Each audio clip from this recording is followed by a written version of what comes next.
Praise the lord. దేవుని పరిశుద్ధ నామానికి మహిమ కలుగును గాక. ఈ ఉదయకాలం ఆరాధించుటకు దేవుడిచ్చిన మహాకృపను బట్టి దేవుని స్తుతిద్దాం. ప్రత్యేకంగా మనం ఆరాధించుటకు దేవుడు ఈ శుభదినాన్ని మనకిచ్చాడు.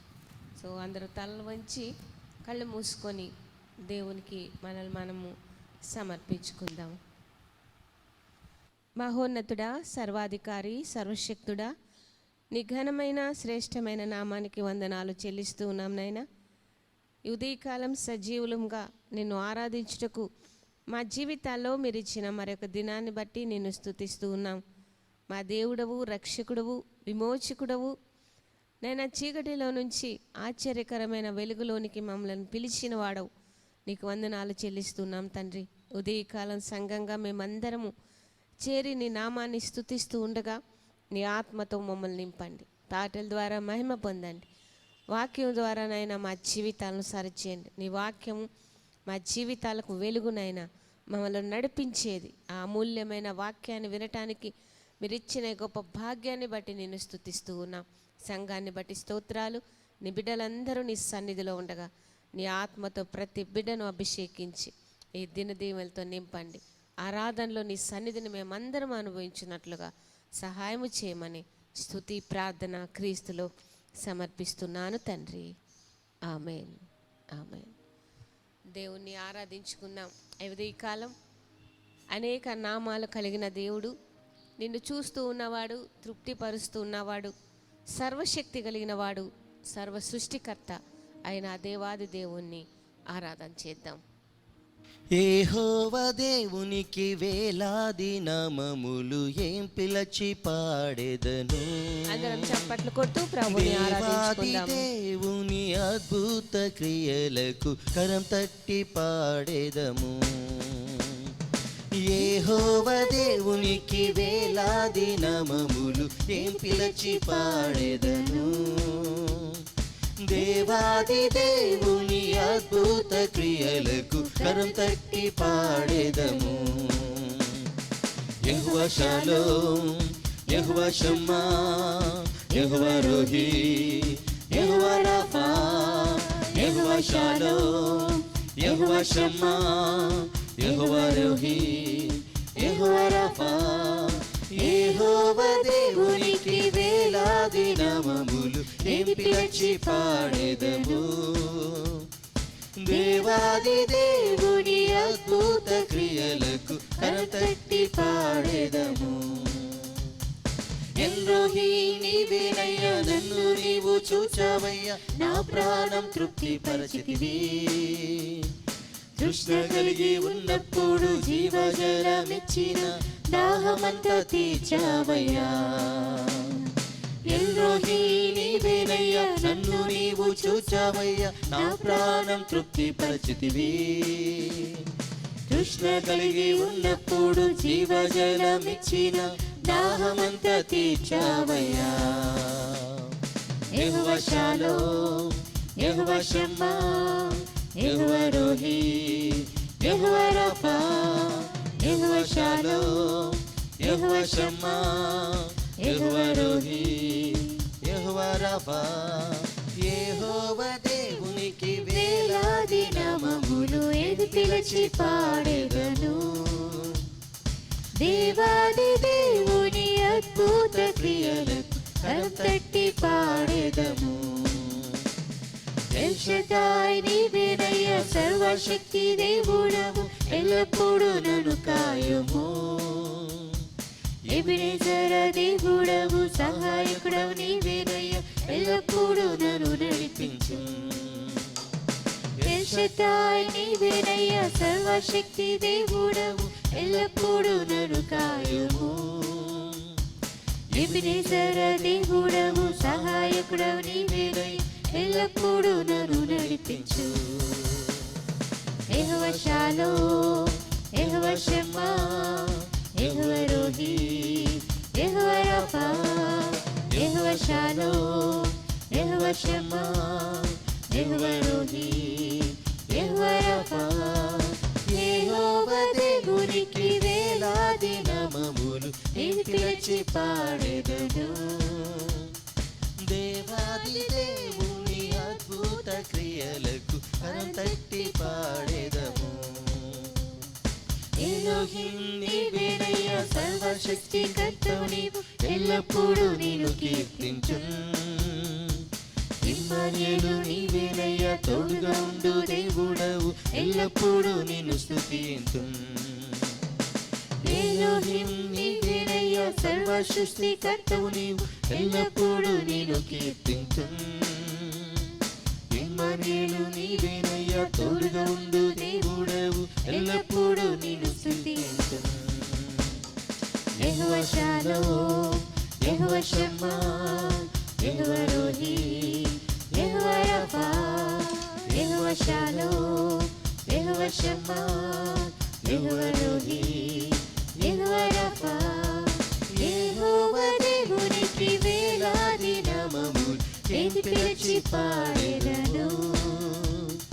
దేవాది దేవుని అద్భుత క్రియలకు కరం తట్టి పాడెదము.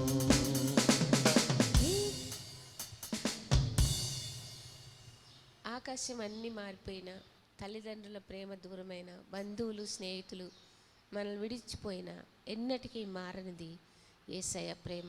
ఆయన శాశ్వతమైన ప్రేమతో మనల్ని ప్రేమిస్తూ ఉన్నాడు. నిస్వార్థ ప్రేమతో ప్రాణాన్ని మన కొరకు అర్పించిన దేవుణ్ణి స్తుతిద్దాం. మారిపోయినా, పర్వత శిఖరములన్నీ తొలగిపోయినా, కొండలు గుట్టలన్నీ కరిగిపోయినా, ఎన్నటికీ మారనేరదు నా యేసుని ప్రేమ, ఎప్పటికీ వీడిపోదు. ఎన్నటికీ మారనేరదు నా యేసుని ప్రేమ, ఎప్పటికీ వీడిపోదు.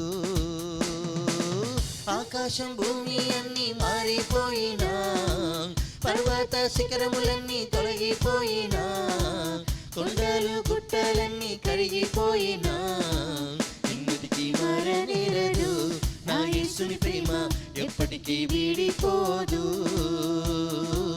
ఎన్నటికీ మారనేరదు నా యేసుని ప్రేమ, ఎప్పటికీ వీడిపోదు. కన్న తల్లి ప్రేమ కనుమరుగైపోయినా, బంధుమిత్రుల ప్రేమ బహుదూరమైనా, కన్న తల్లి ప్రేమ కనుమరుగైపోయినా, బంధుమిత్రుల ప్రేమ బహుదూరమైనా, శాశ్వత ప్రేమతో ప్రేమించుచున్నది, నిస్వార్థ ప్రేమతో ప్రాణమునే అర్పించినది. శాశ్వత ప్రేమతో ప్రేమించుచున్నది, నిస్వార్థ ప్రేమతో ప్రాణమునే అర్పించినది. ఎన్నటికీ మారనేరదు నా యేసుని ప్రేమ, ఎప్పటికీ వీడిపోదు. ఎన్నటికీ మారనేరదు నా యేసుని ప్రేమ, ఎప్పటికీ వీడిపోదు. ఆకాశం భూమి అన్నీ మారిపోయినా, పర్వత శిఖరములన్నీ తొలగిపోయినా, కొండలు గుట్టలన్నీ కరిగిపోయినా, ఎన్నటికీ మారనేరదు నా యేసుని ప్రేమ, ఎప్పటికీ వీడిపోదు. ఎన్నటికీ మారనేరదు నా యేసుని ప్రేమ, ఎప్పటికీ వీడిపోదు. దిక్కులేని నన్ను మక్కువతో చేర్చినది, చక్కని మార్గంలో నడిపించుచున్నది. దిక్కులేని నన్ను మక్కువతో చేర్చినది, చక్కని మార్గములో నడిపించుచున్నది. లెక్కలేని కృపలు మిక్కిలిగా కురిపించి, పరలోకానికి హక్కును కల్పించినది.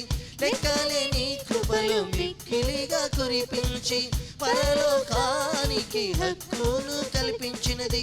పక్షపాతము లేనిది నా యేసుని ప్రేమ, నా పక్షముగానున్నది. పక్షపాతము లేనిది నా యేసుని ప్రేమ, నా పక్షముగానున్నది. ఆకాశం భూమి అన్నీ మారిపోయినా, పర్వత శిఖరములన్నీ తొలగిపోయినా, కొండలు గుట్టలన్నీ కరిగిపోయినా, ఎన్నటికీ మారనేరదు నా యేసుని ప్రేమ, ఎప్పటికీ వీడిపోదు. ఎన్నటికీ మారనేరదు నా నా యేసుని ప్రేమ ఎన్నటికీ వీడిపోదు. మరి బ్రతుకంతా హాయిగా సంతోషంగా గడపాలి అంటే మనల్ని ఎల్లప్పుడూ ఆదరించే దేవుడు, బలహీన సమయాల్లో కృపనిచ్చే దేవుడు తోడుంటే చాలు. కనుక మన జీవితాలకు ఆయన ఉంటే చాలు, ఈ జీవితం అంతా హాయిగా గడపచ్చు.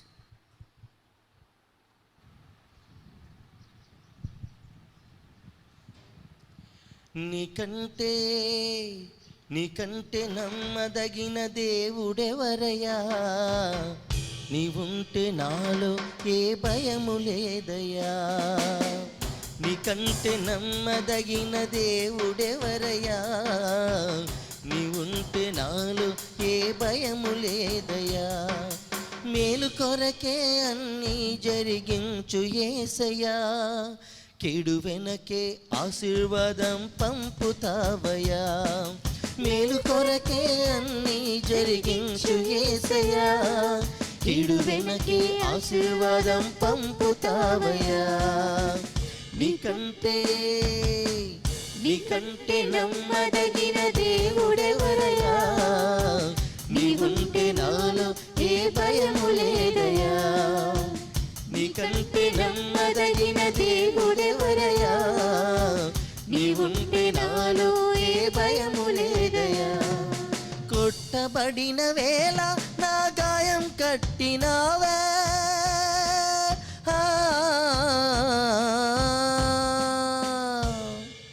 కొట్టబడిన వేళ నా గాయం కట్టినావే. బాధించిన స్వస్థపరిచేది నీవే, బాధించిన స్వస్థపరిచేది నీవే. నీకంటే నమ్మదగిన దేవుడెవరయ్యా? నీవుంటే నాలో ఏ భయము లేదయ్యా. నీకంటే నమ్మదగిన దేవుడెవరయ్యా? నీవుంటే నాలో ఏ భయము లేదయ్యా. పనచబడిన వేళ నా తలను ఎత్తినావే,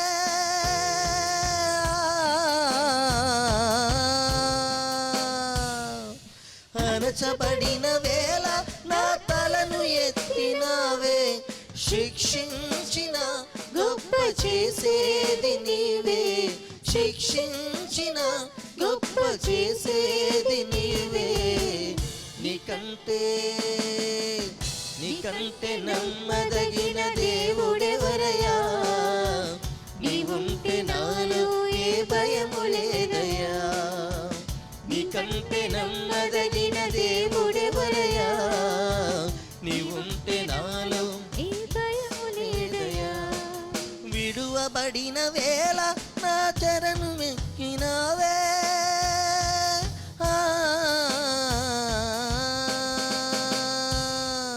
విడువబడిన వేళ నన్ను చేరదీసినావే. కోపించిన కరుణ చూసేది నీవే, కోపించిన కరుణ చూపేది నీవే. నీకంటే నమ్మదగిన దేవుడెవరయ్యా? నీవుంటే నాలో ఏ భయము లేదయ్యా.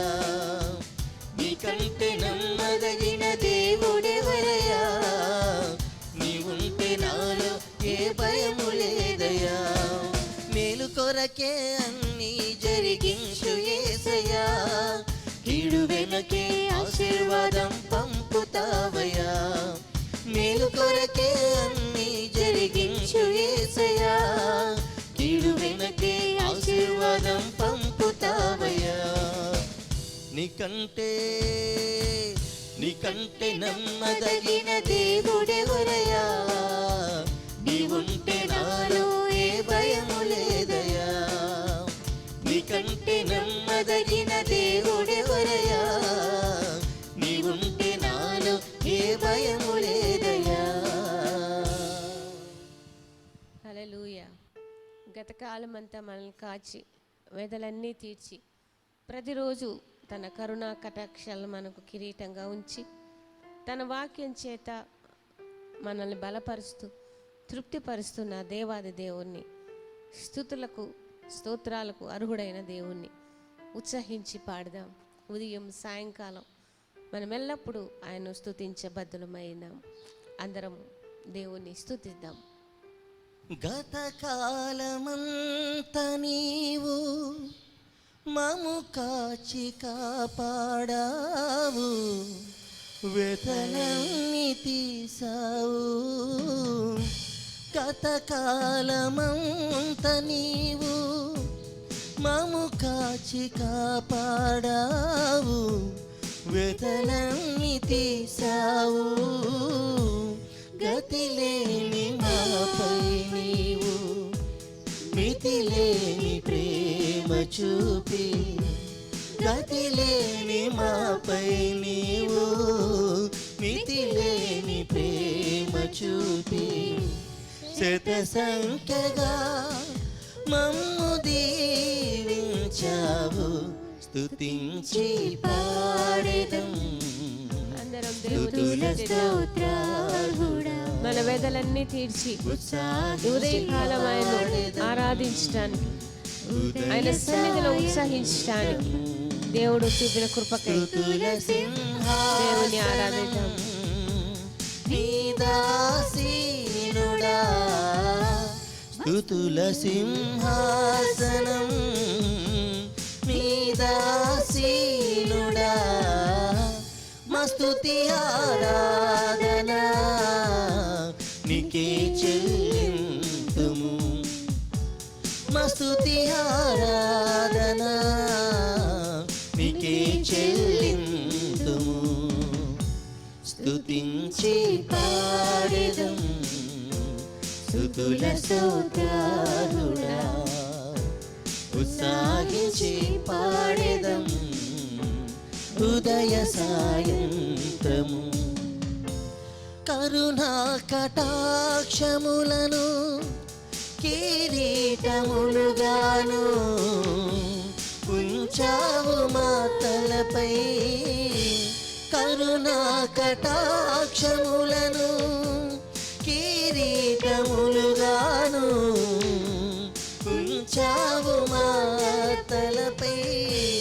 పక్షిరాజు యౌవనము వలె మా యౌవనమునంతా, పక్షిరాజు యౌవనము వలె మా యౌవనమునంతా ఉత్తేజపరచి తృప్తిని ఇచ్చావు, స్తుతించి పాడెదం స్తుతుల స్తోత్రాలుడా, ఉత్సాహించి పాడెదం ఉదయ సాయంత్రము.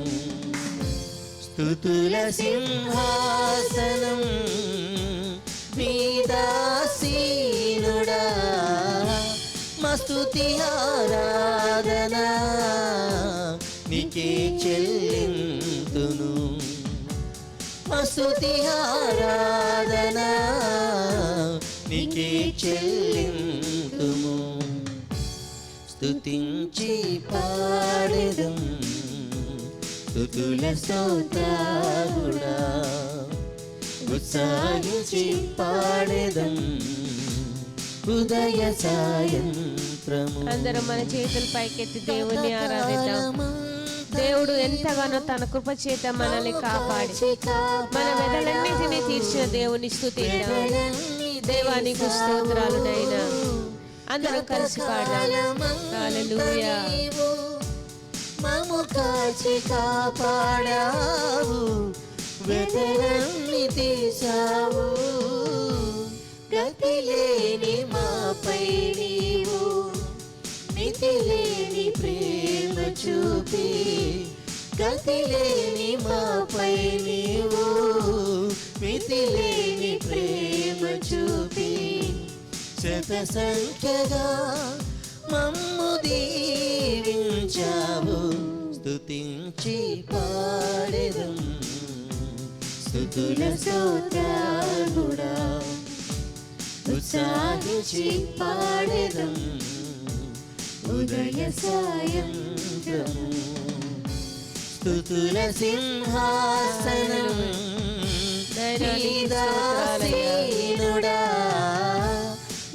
స్తుతి ఆరాధన నీకే చెల్లింతుము. మా స్తుతి ఆరాధన నీకే చెల్లింతుము. స్తుతించి పాడెదం స్తుతుల స్తోత్రాలుడా, ఉత్సాహించి పాడెదం ఉదయ సాయంత్రము. హల్లెలూయా. గడిచిన కాలం అంతా కాపాడి మన వెదలను తీర్చి ప్రతిదినము తన వాక్యం చేత బలపరుస్తూ తృప్తిపరుస్తూ ఉన్నాడు దేవుడు. ఆ దేవాది దేవుణ్ణి మన హృదయాలు తెరిచి మన హస్తాలు పైకెత్తి ఒక్కసారి నీ ఉన్న స్థలములోనే నీ హస్తాలు పైకెత్తి దేవుణ్ణి ఆరాధించు, దేవుణ్ణి స్తుతించు. మనల్ని ప్రతిరోజు బలపరుస్తూ ఉన్నాడు, తృప్తిపరుస్తూ ఉన్నాడు. మితిలేని తన ప్రేమను మన జీవితాల్లో చూపిస్తున్నాడు. శాశ్వతమైన కృప చేత మనల్ని కాపాడుతూ ఉన్న దేవుడు. ఇది ఈ కాలం మరొకసారి మొదటి వచనాన్ని పాడదాం. నాయన, మితిలేని నీ ప్రేమతో మమ్మల్ని ప్రేమిస్తున్నందుకు స్తోత్రం, ఎంతగానో దీవించినందుకు స్తోత్రాలు. హల్లెలూయా. కాలమంత నీవు మము కాచి కాపాడావు, వెతలన్నీ తీసావు. అవును తండ్రి. కథకాలమంత నీవు మము కాచి కాపాడావు, వెతలన్నీ తీసావు. గతిలేని మాపై నీవు మితిలేని ప్రేమ చూపి, గతిలేని మాపై నీవు మితిలేని ప్రేమ చూపి, శత సంఖ్యగా మమ్ము దీవించావు. స్తుతించి పాడెదం స్తుతుల స్తోత్రాలుడా, ఉత్సాహించి పాడెదం ఉదయ సాయంత్రము.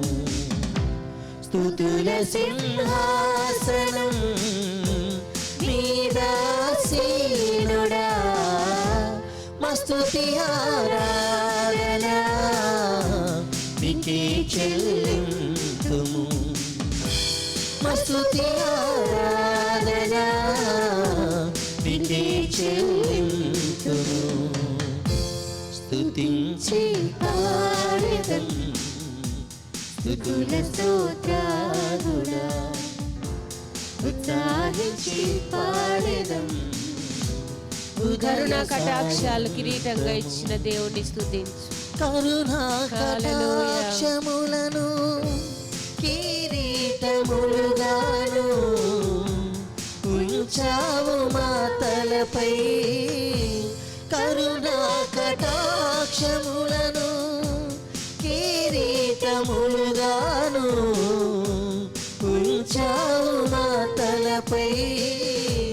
పక్షిరాజు యౌవనము వలె మా యౌవనమునంతా, పక్షిరాజు యౌవనము వలె మా యౌవనమునంతా ఉత్తేజపరచి తృప్తిని ఇచ్చావు.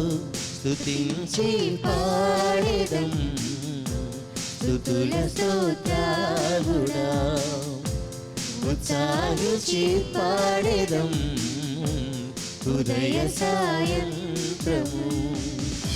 స్తుతుల సింహాసనం మీదాసీనుడా, మా స్తుతి ఆరాధన నీకే చెల్లింతును. మా స్తుతి ఆరాధన నీకే చెల్లింతును. స్తుతించి పాడెదం స్తుతుల స్తోత్రాలుడా, ఉత్సాహించి పాడెదం ఉదయ సాయంత్రము. హల్లెలూయా, హల్లెలూయా.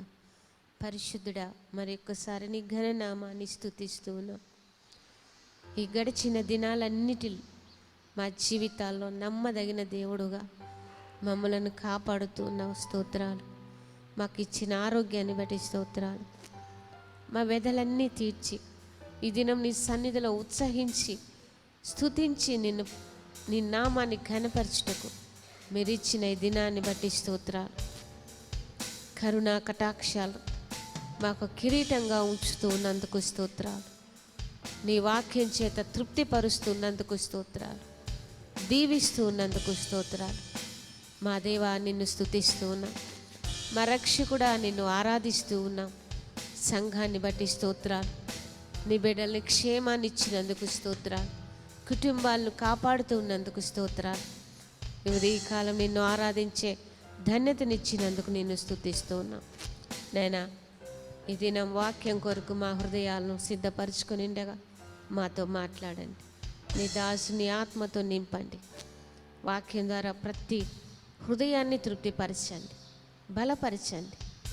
అలసిన వారికి సేద తీర్చండి, బలహీనులను బలపరచండి, కృంగిపోయిన వారిని లేవనెత్తండి, అనారోగ్యంతో ఉన్న వారిని స్వస్థపరచండి. నీవు చాలిన దేవుడు, మా జీవితాల్లో నీవు ఉంటే చాలయ్యా. అంత గొప్ప దేవుడు మాకున్నందుకు నిన్ను స్తుతిస్తున్నాం, ఆరాధిస్తున్నాం. మమ్మల్ని అందరినీ నీకు అప్పగించుకుంటుండగా మమ్మల్ని దర్శించండి. నీ వాక్యంతో బలపరచమని ఈ స్తుతి ప్రార్థన క్రీస్తులో సమర్పిస్తూ ఉన్నాను తండ్రి. ఆమేన్, ఆమేన్.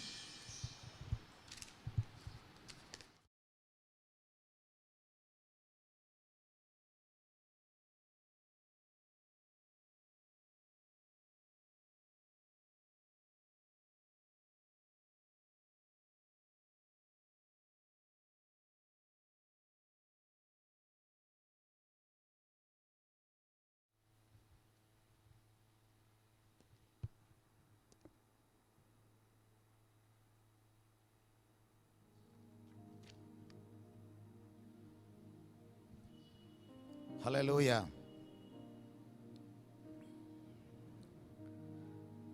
దేవుని బిడ్డలందరికీ మన ప్రభు అయిన యేసు క్రీస్తు నామములో శుభములు తెలియచేస్తూ ఉన్నాను. కృపగలిగిన దేవుడు మిమ్మల్ని అందరినీ వ్యక్తిగతంగా దర్శించి మిమ్మలను అత్యధికంగా ఆశీర్వదించునుగాక. దేవుని వాక్యములోనికి వెళ్ళే ముందు బలహీనులైన వారి కొరకు, అనారోగ్యంతో ఉన్న వారి కొరకు ప్రార్థన చేద్దాం. మీరు ఎవరైనా అనారోగ్యంతో ఉన్నట్లయితే బలహీనంగా ఉన్న భాగం పైన మీ హస్తాన్ని ఉంచుకొనండి. ఒకవేళ దేహమంతా నొప్పులతో వ్యాధితో ఉన్నట్లయితే మీ గుండె పైన మీ హస్తాన్ని పెట్టుకొనండి. మనం కలిసి ప్రభువుని వేడుకుందాం. అందరూ మీరున్న చోటే కళ్ళు మూసుకొనండి. అలాగే స్త్రీలు, సంతానం లేనటువంటి దంపతులు ఎవరైనా ఉన్నట్లయితే దేవుడు నీకు సంతానాన్ని అనుగ్రహించగలిగినట్లుగా మీ కడుపు పైన మీ హస్తాన్ని ఉంచుకొనండి. విశ్వసిద్దాం, మన దేవుడు విశ్వాసం ద్వారా అద్భుతం చేసేవాడు. సృష్టికర్త, ఆయనకు అసాధ్యమైంది లేదు. నమ్ముట నీ వలనైతే నమ్మువానికి సమస్తము సాధ్యము అని లేఖనం సెలవిస్తూ ఉన్నది. మనం ఏకీభవిస్తూ ఉన్నాం. నీవు అలాగూ చేయి పెట్టుకున్నట ద్వారా నాతో పాటు నువ్వు కూడా ఏకీభవిస్తున్నావు. మనం కలిసి ప్రార్థిస్తున్నాం కనుక దేవుడు మన ప్రార్థన ఆలకిస్తాడు. పరిశుద్ధుడవైన దేవా, నీ బిడలమైన మేము నీ సన్నిధికి వచ్చాం. నీ బిడలకు నీవు అత్యంత కృపను, కనికిరాన్ని కనపరుచువాడవు. దేవా, నీ వాత్సల్యత ఎడతెగనిది అని భక్తుడు నిన్ను స్తుతించాడు.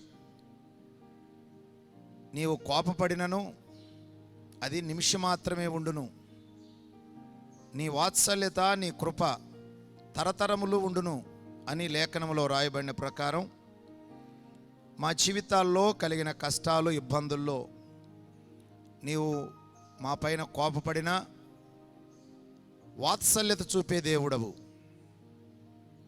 తల్లి ఉదయాన్నే బిడ్డను ఏ విధంగా వాత్సల్యతతో తన కవిగిలలోనికి తీసుకుంటుందో అలాగూ నీవు మా ఎడల వాత్సల్యత చూపే దేవుడవు గనుక నీకు స్తుతులు.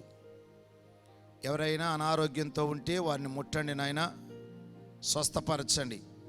ముఖ్యంగా ఈ కరోనా వైరస్ బారిన పడి భయంతో బలహీనతతో కృంగిపోయిన వారుంటే వారిని ముట్టమని ప్రార్థిస్తూ ఉన్నాం. నిన్ను స్వస్థపరిచే యెహోవా నేనే అన్నావు. ఇప్పుడే వారిని ముట్టండి. యేసు నామములో వారికి స్వస్థత ప్రకటిస్తూ ఉన్నాను. ఇద్దరు ఏకీభవించి ప్రార్థిస్తే వారి ప్రార్థన వింటానన్నావు. మేము అనేకులము ఏకీభవిస్తూ ఉన్నాం. అదియు నీ నామములో ప్రార్థిస్తూ ఉన్నాం కనుక మా ప్రార్థనకు జవాబు అనుగ్రహించే దేవుడవు. నా నామములో తండ్రిని ఏది అడుగుదురో అది మీకు అనుగ్రహించబడునన్నావు. ఈ ఉదయకాలం ఈ టీవీ దగ్గర కూర్చొని ఈ ఆన్లైన్లో పాల్గొని బలహీనతతో ప్రార్థన చేస్తున్న వారందరూ యేసు శక్తి కలిగిన నామములో బాగుపడుదురుగాక. యేసు నామములో సహోదరి బాగుపడు, యేసు నామములో సహోదరుడా బాగుపడు. ప్రభువు నిన్ను ముట్టి స్వస్థపరచునుగాక. సంపూర్ణ స్వస్థత ఆరోగ్యం నీకు కలుగునుగాక. నీ వ్యాధి ఏదైనా యేసు యొక్క జీవము నీకిప్పుడే స్వస్థత దయచేయునుగాక. బాగుపడు దేవా. మా ప్రార్థన ఆలకించినందుకు స్తోత్రాలు. అలాగే సంతానం లేని వారి కొరకు ప్రార్థిస్తూ ఉన్నాం. కుమారులు యెహోవా అనుగ్రహించు స్వాస్థ్యము అని నీ లేఖనంలో రాయబడిన ప్రకారం దేవా, వారు మా ఆస్తికి మాత్రమే వారసులు కాదు, మా భక్తికి మా విశ్వాస జీవితానికి కూడా వారసులు గనుక బిడ్డలు లేని వారికి బిడ్డలను దయచేయండి. యేసు నామములో మీకు సంతానము కలుగునుగాక. కృపగలిగిన దేవుడు నిన్ను దర్శించునుగాక. ఇప్పుడే నిన్ను తాకునుగాక. యెహోవా హన్నాను జ్ఞాపకం చేసుకొనెను, రాహేలును జ్ఞాపకం చేసుకొనెనని లేఖనంలో రాయబడిన ప్రకారముగా దేవుడు ఫలించే కొమ్మను, ఆశీర్వాదకరమైన సంతానాన్ని నీకు దయచేయునుగాక. యేసు నామములో సంతానాన్ని పొందుకో. ప్రభువా, మా ప్రార్థన ఆలకించినందుకు స్తుతులు చెల్లిస్తూ ఉన్నాను. అలాగే ఈ ఉదయకాలం ఎవరైనా క్రొత్తవారు ఈ ఆన్లైన్లో పాల్గొన్నట్లయితే, టీవీ ద్వారా వింటున్నట్లయితే వారందరినీ కూడా దర్శించమని ప్రార్థన చేస్తూ ఉన్నాను. నీ వాక్యము సజీవమైనది, అది జీవము కలిగినది, వినువారికి జీవాన్నిచ్చున్నది. జీవం ఎక్కడుంటుందో మరణం అక్కడ నుండి పారిపోతుంది. నీ వెలుగు ఎక్కడుంటుందో అక్కడ చీకటి పారిపోతుంది. కనుక నీ బిడల జీవితంలో ఉన్న మరణాన్ని పారత్రోలండి, చీకటిని పారదోలండి, వెలుగును ప్రకాశింపచేయండి. వారి జీవితాలు వెలుగుమయమవునుగాక. ఆత్మతో నింపండి, అభిషేకించండి ప్రభువా. దేవా, ఈ ఉదయకాలం నీ దివ్య వాక్యాన్ని మేము ధ్యానించబోతూ ఉన్నాం. నీ వాక్యము నుండి మాతో మాట్లాడమని యేసు నామములో అడుగుచున్నాము తండ్రి. ఆమేన్, ఆమేన్. దేవుని బిడ్డలందరినీ మరి ఒకసారి షకైనా ఆరాధనకు ప్రేమపూర్వకంగా ఆహ్వానిస్తూ ఉన్నాను. అలాగే ఈ ఆన్లైన్లో పాల్గొన్న వారికి ప్రత్యేకమైన ఆశీర్వాదాలు. అలాగే టీవీ ద్వారా దేవుని వాక్యం వింటున్నటువంటి వారు కూడా అత్యధికంగా దీవించబడాలని ప్రార్థిస్తూ ఉన్నాను. మీకు ఏదైనా అవసరతలు ఉన్నట్లయితే ఈ స్క్రీన్ మీద కనబడేటువంటి ఫోన్ నంబర్కి మీ విషయాలు తెలియచేయవచ్చు. షకైనా సంఘంలో ప్రతిరోజు ప్రేయర్ టవర్ ఉంటుంది. మరి ప్రార్థనా పరులైన వారు ప్రార్థన చేస్తారు మీ అవసరతల కొరకు. అలాగే నేను కూడా మీ కొరకు ప్రార్థిస్తాను కనుక మీ అవసరతలు తెలియచేయాలని ప్రభు నామములో మనవి చేస్తూ ఉన్నాను. అలాగే ప్రతి శుక్రవారము 11 గంటలకి మనకి ఉపవాస కూడిక ఉంటుంది ఆన్లైన్ ద్వారా. దానిలో కూడా మీరు పాల్గొనవచ్చు. షకైనా ఏజీ చర్చ్ అనంతపురం అనే యూట్యూబ్ మీరు చూసినట్లయితే ప్రకటన గ్రంథ ధ్యానాలు మరి మీకు ఉంటవి. అలాగే చాలా వర్తమానాలు ఆ యూట్యూబ్లో ఉంటవి కనుక మీరు విని ఆశీర్వదించబడాలని ప్రభు నామములో మీకు మనవి చేస్తూ ఉన్నాను. దేవుని వాక్యాన్ని చదువుదాం. ఈ ఉదయకాలం దేవుడు మన కొరకు ఏర్పాటు చేసినటువంటి లేఖనాన్ని చదువుదాం. అందరూ దైవ గ్రంథాన్ని చూడండి. కీర్తనల గ్రంథము 91వ కీర్తన. కీర్తనల గ్రంథము 91వ కీర్తన మొదటి వచనము నుండి నేను చదువుతాను, జాగ్రత్తగా వినండి. ఇక్కడ అనేక ఆశీర్వాదాలు, వాగ్దానాలు మన కొరకు చేయబడినవి కనుక ఈ వాగ్దానాలను మీరు వింటూ ఉన్నప్పుడు దేవుని బిడ్డలందరికీ చెందినవి ఆ వాగ్దానాలు కనుక అవి నీవిగా పరిగణించి నీ అంతరంగములో విశ్వసించాలని ప్రభు నామములో మనవి చేస్తూ ఉన్నాను. 91వ కీర్తన.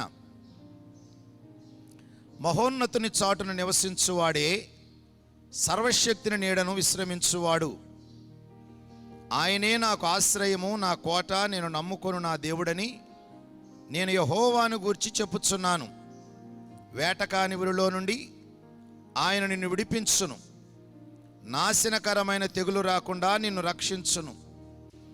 ఆయన తన రెక్కలతో నిన్ను కప్పును. ఆయన రెక్కల క్రింద నీకు ఆశ్రయము కలుగును. ఆయన సత్యము కేడెమును డాలునయ్యున్నది. రాత్రివేళ కలుగు భయమునకైనను, పగటివేళ ఎగురు బాణమునకైనను, చీకటిలో సంచరించు తెగులునకైనను, మధ్యాహ్నమందు పాడు చేయు రోగమునకైనను నీవు భయపడకుందువు. నీ ప్రక్కను 1000 మంది పడినను, నీ కుడి ప్రక్కన 10,000 మంది కూలినను అపాయము నీ యొద్దకు రాదు. నీవు కన్నులారా చూచుచుండగా భక్తిహీనులకు ప్రతిఫలము కలుగును. యెహోవా, నీవే నా ఆశ్రయము అని నీవు మహోన్నతుడైన దేవుని నీకు నివాస స్థలముగా చేసుకుని ఉన్నావు. నీకు అపాయమేమీ రాదు, ఏ తెగులును నీ గుడారమును సమీపించదు. అందరూ విశ్వసిద్దాం ఈ మాటని. నీ మార్గములన్నిటిలో నిన్ను కాపాడుటకు ఆయన నిన్ను గూర్చి తన దూతలకు ఆజ్ఞాపించును. నీ పాదములకు రాయి తగులకుండా వారు నిన్ను తమ చేతుల మీద ఎత్తి పట్టుకొందురు. నీవు సింహములను, నాగుపాములను త్రొక్కెదవు, కొదమ సింహములను, భుజంగములను అనగద్రొక్కెదవు. అతడు నన్ను ప్రేమించుచున్నాడు గనుక నేను అతన్ని తప్పించెదను. అతడు నా నామము ఎరిగిన వాడు గనుక నేను అతన్ని గణపరిచెదను. అతడు నాకు మొర్రపెట్టగా నేను అతనికి ఉత్తరం ఇచ్చేదను. శ్రమలో నేను అతనికి తోడై ఉండేదను. అతను విడిపించి అతని గొప్ప చేసేదను. దీర్ఘాయువు చేత అతనిని తృప్తిపరచెదను. నా రక్షణ అతనికి చూపించెదను. మనము చదివిన ఈ లేఖనములో మన అనుదిన జీవితానికి కావలసిన అనేక వాగ్దానాలు చేయబడినవి. అంతేకాకుండా దీర్ఘాయువు మనకు వాగ్దానం చేయబడింది. శ్రమల నుండి దేవుడు విడిపిస్తాను అని వాగ్దానం చేశాడు.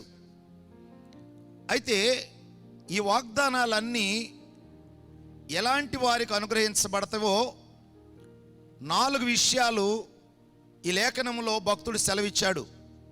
1, మహోన్నతుని చాటున నివసించువాడే.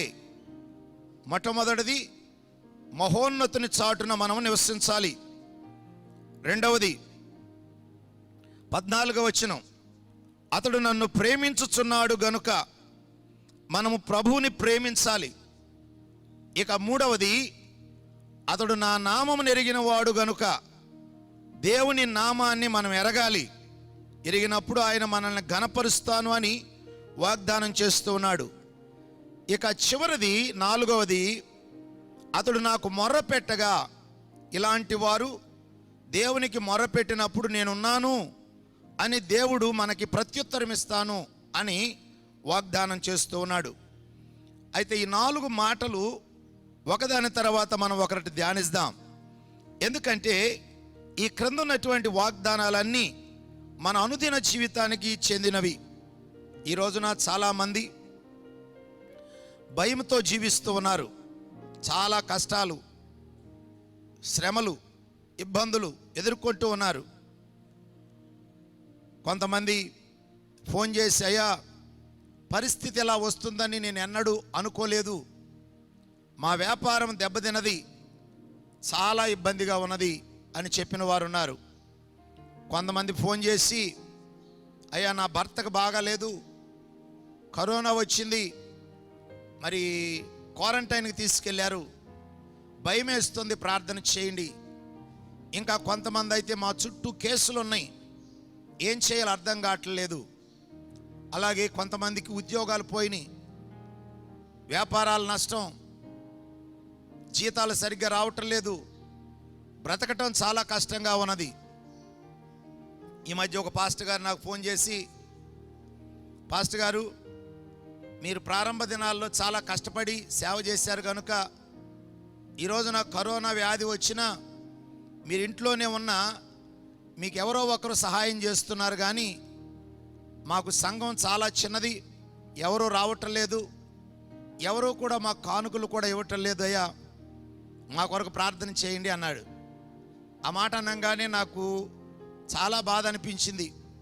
అవును, అన్ని సంఘాలు ఆర్థికంగా దెబ్బతిన్నాయి. అయితే ఈ దినాల్లో విశ్వాసులపైన భారం పెట్టడము సరైంది కాదు.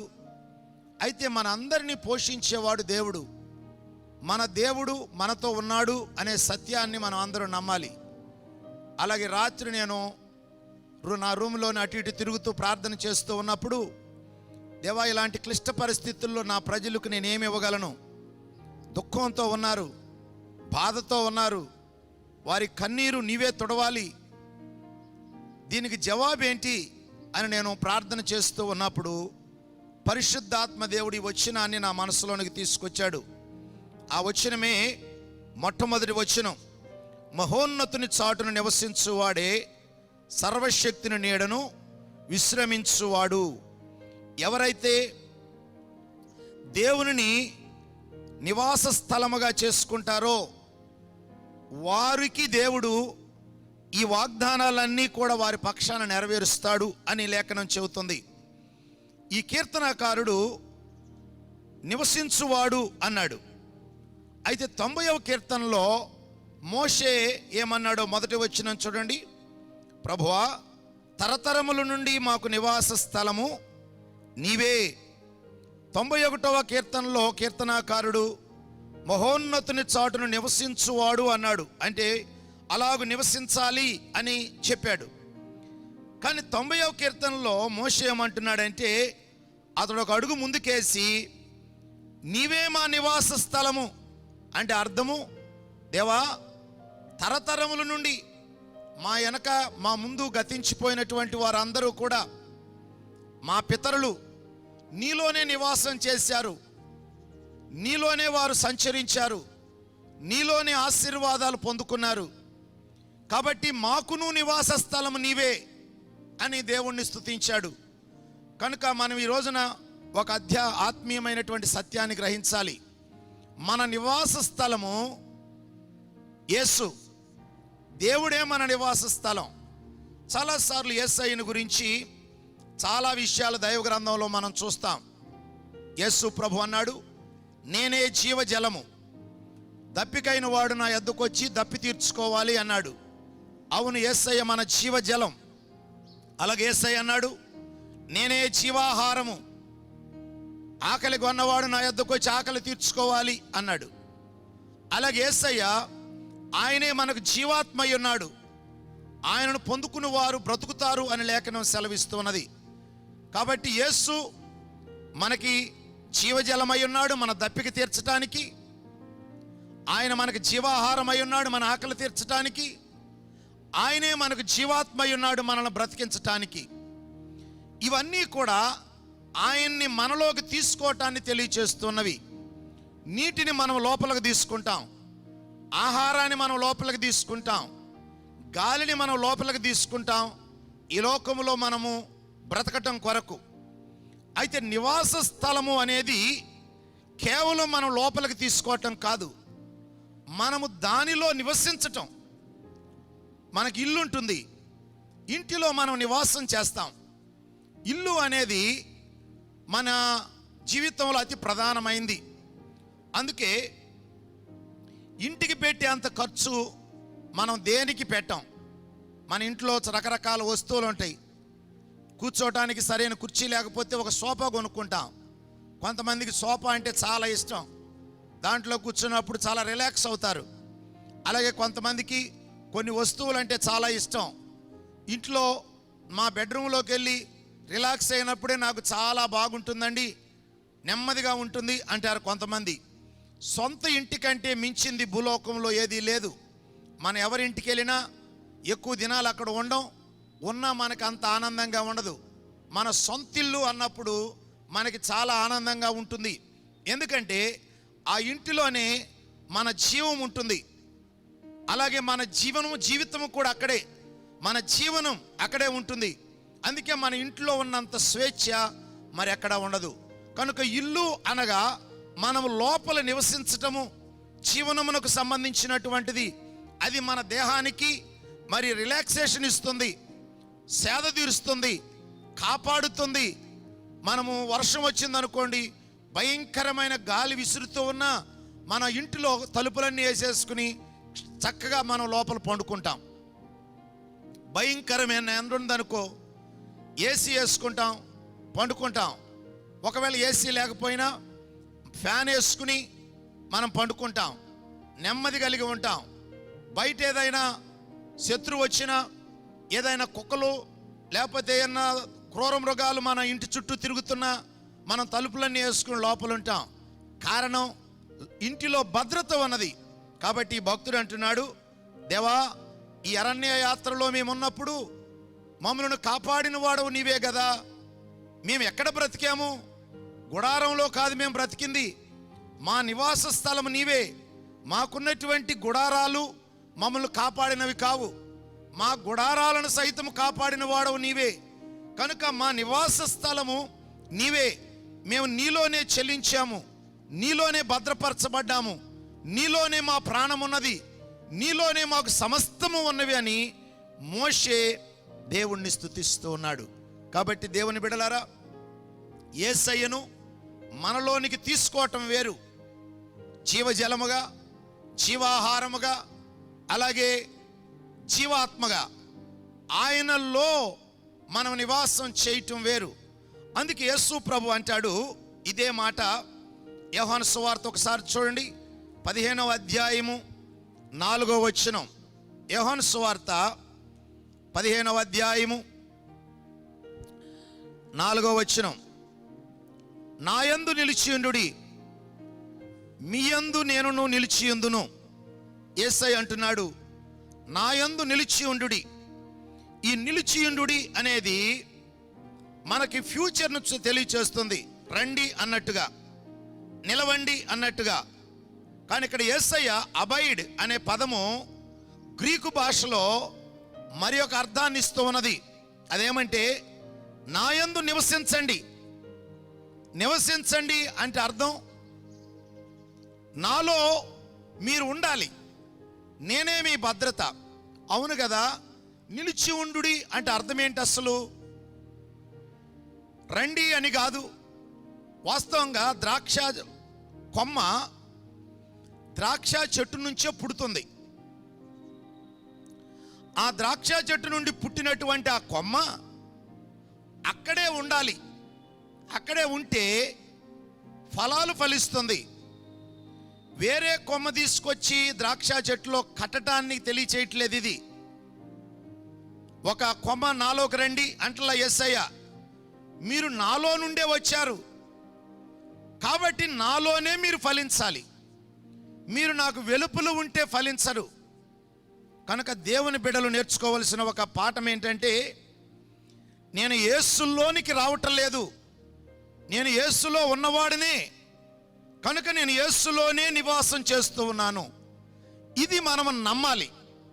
ఈ రోజున యేసయ్యలో నివాసం చేయటము అంటే అర్థము నువ్వు రమ్మని కాదు, నువ్వేమై ఉన్నావో నువ్వు గుర్తించు.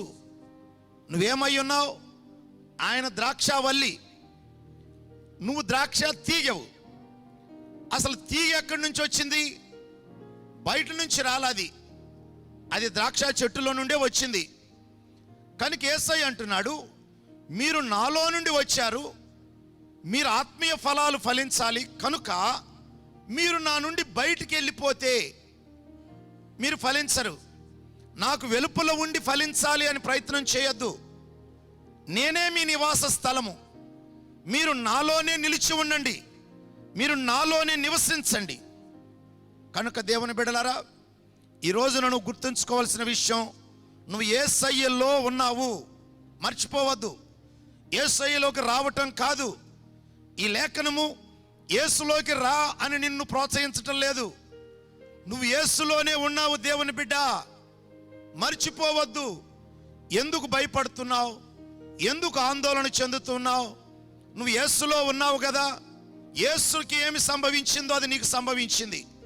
యేసయ్య ఏమై ఉన్నాడో అది నువ్వై ఉన్నావు అని దైవ గ్రంథం మనకు సెలవిస్తూ ఉన్నది. మీకు ఒక లేఖనాన్ని మీకు చూపిస్తాను. యేసులో మనం ఉన్నాము గనుక మనకి ఇవన్నీ కూడా అనుగ్రహించబడినవి. మొట్టమొదటిది ఎఫెసీయులకు రాసిన పత్రికలోకి వచ్చినాను చూడండి. నువ్వు యేసుని నమ్మిన బిడ్డవేనా? అలాగైతే నువ్వు యేసులో ఉన్నావు అంటే యేసుకు చెందినవన్నీ కూడా నీవే. అసలు నువ్వు యేసుకు చెందిన వాడవని నీకు ఎలా తెలుసు? యేసయ్యను నమ్మటమే నువ్వు యేసులో ఉన్నావు అనటానికి రుజువు. ఒక భక్తుడు అంటాడు,